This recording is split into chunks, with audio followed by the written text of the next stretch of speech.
அப்போது இந்த மாதிரி தான் சின்ன குழந்தைகளுக்கெல்லாம் ஒரு ஆர்வ கோளாறுல என் குழந்தைக்கு போடணும் உன் குழந்தைக்கு போடணும் அப்படின்னு சொல்லிடுவாங்க. அதில் ஒரு 2-3 குழந்தைங்க பொம்பளை குழந்தைங்க தான், சத்துணவுக்கு படிக்க போகிற குழந்தைங்க.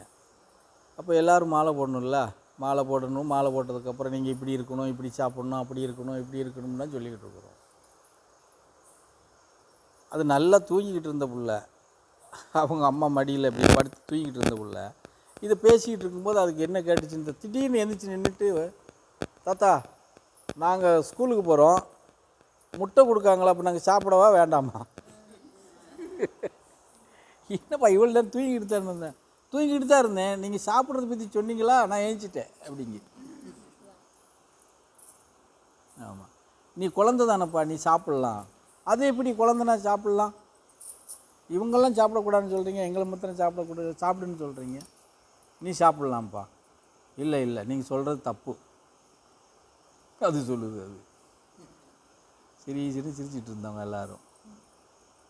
அதே மாதிரி அந்த குழந்தை அந்த முட்டையை சாப்பிட்லம்மா, அந்த மாலை போய் இறக்குறது வரைக்கும். மற்ற 2-3 குழந்தைங்க ஆமாம் சாப்பிடக்கூடாது அப்படின்னு. அந்த மாதிரி சின்ன குழந்தைங்க இருந்தால் நிறையா அது சில நேரங்களில் கேள்விகள் நல்லா கேட்குங்க. எங்களுக்கு கேள்வி கேட்குற ஒருத்தி இருக்கா, அவன் உறங்கிடுறா என்ன பாக்கியா.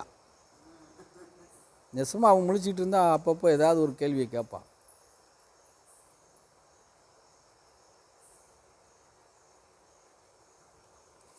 சரி, கடையை எடுத்து வைங்க, அவ்வளோதான்.